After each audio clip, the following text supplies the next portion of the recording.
سرخط مهمترین خبرها: 36 مهاجر تاجیک را در قزاقستان بازداشت کردند. نقشه جریمه در تاجیکستان 60% بیشتر اجرا شده است و مستند رادیوی آزادی درباره 2 حجم‌نگار زنده یاد.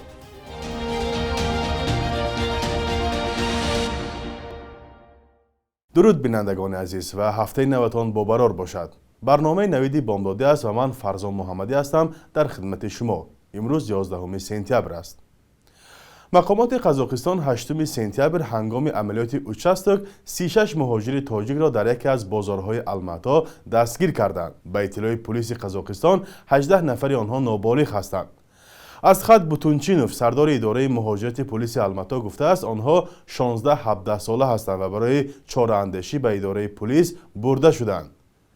دیگران را که به قول او سند نداشتند به بازداشتگاه موقتی فرستادند. قزاقستان بعد از روسیه کشور دوم مهاجرپذیر از تاجیکستان است. بر اساس حساب‌های گوناگون در این کشور از 10 تا 12 هزار مهاجر تاجیک کار می‌کند. از قزاقستان یک خبر دیگر هم داریم که خوشحال کننده است.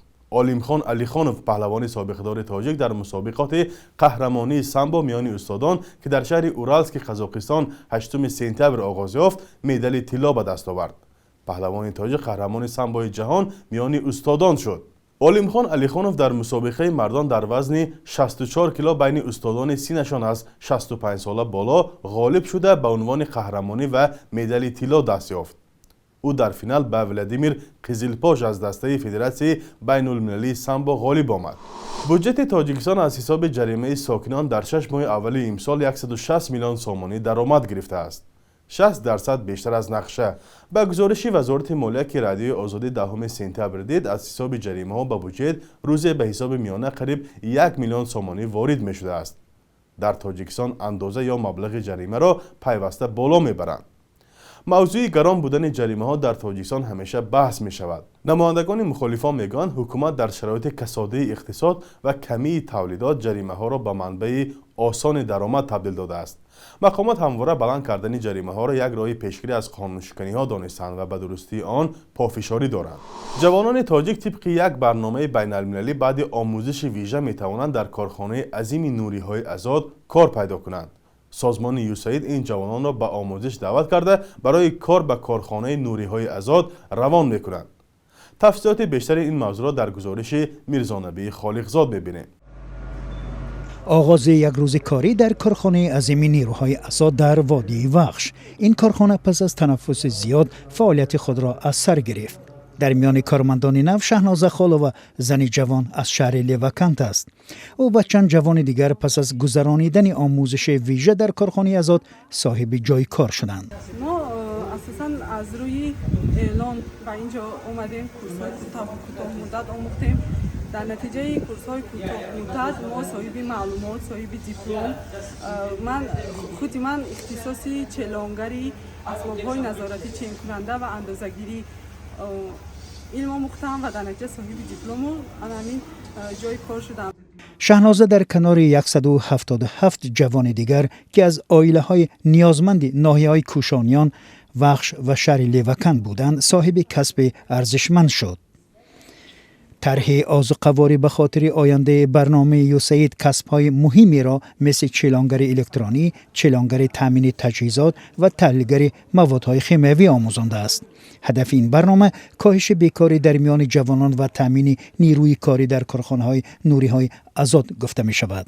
بسیار کادرهایی که داشتیم در این کارخانه در طول 12 سال ما او از دست دادیم و این برنامه برای ما نهایت ضرور بود. بنابراین در این برنامه ما بسیار متخصصای محلی رو به کارخانه جلب کردیم، به کار گرفتیم و این به واسطه بسیار یک پروگرام برای کارخانه مفید.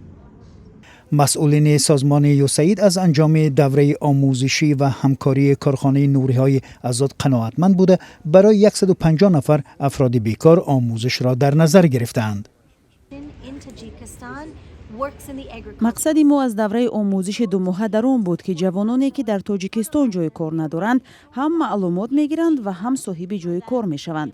حالا در این کارخانه 160 نفر ختم کنندگان را به کار گرفتند که نتیجه خوبی همکاری است. وزارت کارهای داخلی تاجیکستان خبر می‌دهد که یک جوان 23 ساله زاده ناحیه مسجح را با گمان سوء قصد به کشتار بازداشت کرده و بر ضدش با 2 ماده پرونده جنایتی آغاز کرده است. به نوشته سامانه رسمی وزارت، این جوان با سابق همسرش جنجال کرده با کارد او را زخمی کرده است. به گفته منبع، جوانزن را در بیمارخانه بستری کرده شوهر سابقش را بازداشت کردند. حادثه های جنجال میان سابق زن و شوهران در تاجیکستان حادثه نو نیست. قبلا نیز چنین حادثه ها بارها رخ داده، بعضا با کشته شدن یکی از طرف ها انجامیده است. رادیوی آزادی درباره 2 حجم‌نگار زنده‌یاد تاجیک، استا قدم مشربov و مستیبک پالایف یعنی استا و مستا فیلمی مستند تهیه کرده است. آنها در یک جا خواندند و در یک بنا زیستند و سال 1984 بعد از صدمه نقلیاتی در یک روز جان باختند. صدمه چگونه روی داد و چرا کسی جوابگر نشد؟ پاره از این مستند را همراه می‌بینیم. رفتم به جای باشد که سایه تو شیشه خزوی باشد کفایه رفتم به جای باشد که سایه تو شیشه خزوی باشد کفایه ریزیم به حلق غیلیم به کوچه ما را نبیند برگرد نهایت رئیس نهایت رفتیم از اینجا منزل به منزل در پخت چینی از ما چه حاصل از ما چه حاصل.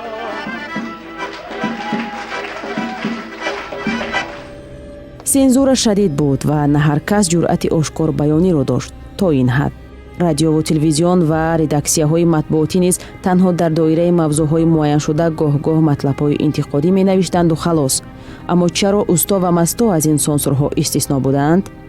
حالا که در کنسرت حکومتی ویو میگه کم تا کم راه میدادن، برای که اساساً شعرهای تنقیدی یا سندهای تنقیدی که میخوندن با وجود اینو که میگه اون وقت حکومتی خیلی که بسیار سخت بود، لیکن با وجود میگه مخلصشون بودن هیچ نمیگفتن، لیکن بعضا چیشون صرف نظر میکردن در کنسرت‌های حکومتی قریب که کم دعوت میکردن یا که وقتی دعوت میکردن میگفتن که نه این سرود نخونید یا این نخونید یا این نخونید.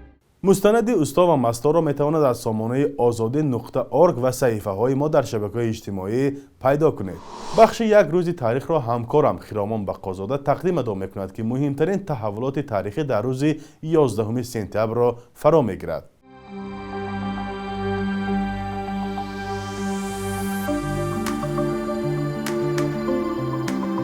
11 سپتامبر سال 1961 گروه حامیان طبیعت سازمان جمعیتی را تأسیس دادند که امروز به حیث بنیاد حفظ جهان وحوش و یک سازمان معتبر حامی نباتات و حیوانات شناخته شده است. در خریطه همکاری‌های فعالان این سازمان تاجیکستان هم شامل شده است. از جمله با یاری این تشکیلات با نفوذ جهانی ممنوعگاه معروف بشه پلنگان در تاجیکستان توانست شرایط بود و باش جانوران وحشی در این مکان را بهتر نموده در افزایش سرشماری جیران مساعدت کردند. 11 سپتامبر سال 2001 گروه تروریستی القاعده در خاک امریکا مدهشترین حمله های تروریستی انجام داد که در نتیجه نزدیک 3000 نفر کشته شدند. ترورهای 11 سپتامبر آغاز جنگ 20 ساله امریکا در افغانستان شد. تاجیکستان و بسیار دیگر اعضای جامعه جهانی این حمله ها را محکوم و در مبارزه امریکا ضد تروریسم همراه شدند. 11 سپتامبر سال 2018 در سن 57 سالگی یک رسام معروف و وصاف زیبایی‌های تاجیکستان ولادیمیر گلوخوف درگذشت. او در صحبت با رادیوی آزادی گفته بود در تاجیکستان رنگ، نور، هوا، کوه و آب الهام بخش او میباشند.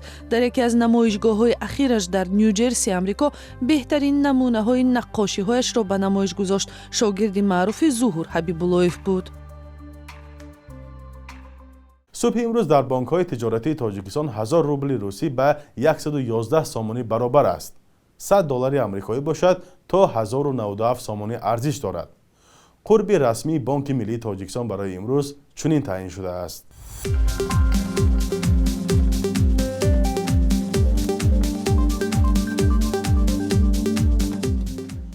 بینندگان عزیز، تشکر که تا آخر برنامه ما را همراهی کردید. خبرهای از این بیشتر را در سامانه رادیوی آزادی با نشان azadi.org و azadi mobi پیدا کنید. خدا نگهدار.